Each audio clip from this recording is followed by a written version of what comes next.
significant income for the institution of Scientology.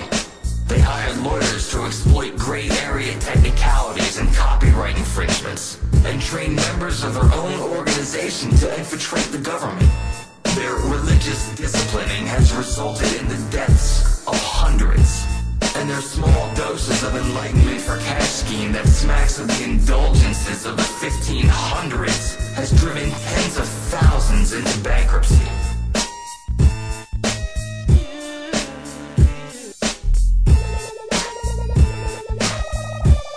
Over the decades, they have seduced populations across the world into their paranoid ideology under the guise of altruism, curing the drug addicted and the mentally broken. They have bullied alt-religion Scientology, used federal government resources across the world to raid individual properties, utilized blackmail and terrorist threats against people who have criticized them, used frivolous lawsuits against Scientology satires, and vandalized Wikipedia entries that criticize the organization. And folks, I'm telling you, Scooby-Doo and the gang leave no rock unturned. They have reflexively issued cease and desists against AT&T, Google, YouTube. Investors, pay attention to this, and countless other information sources for anything defamatory to the church's interests. They play victim in the courtroom under vague interpretations of the law to protect their spiritual property, while viciously unleashing their attack dogs, the Office of Special Affairs, against all who resist.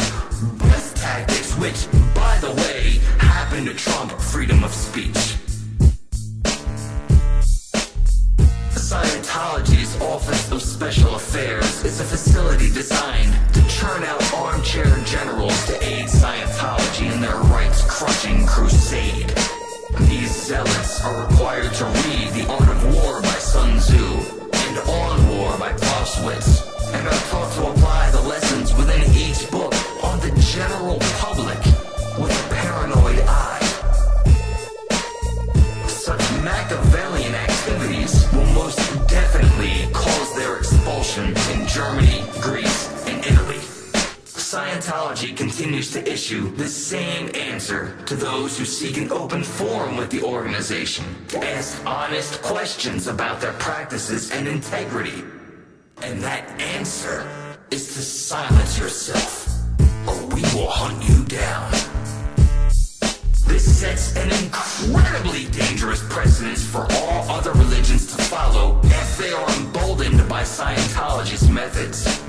This will make a dystopian nightmare on the platform of free speech that the internet is so completely dependent upon. We may not be able to convince communist states to trust their citizenry on the internet. We may not be able to show the theologically addled societies of the old world the wonders of free information.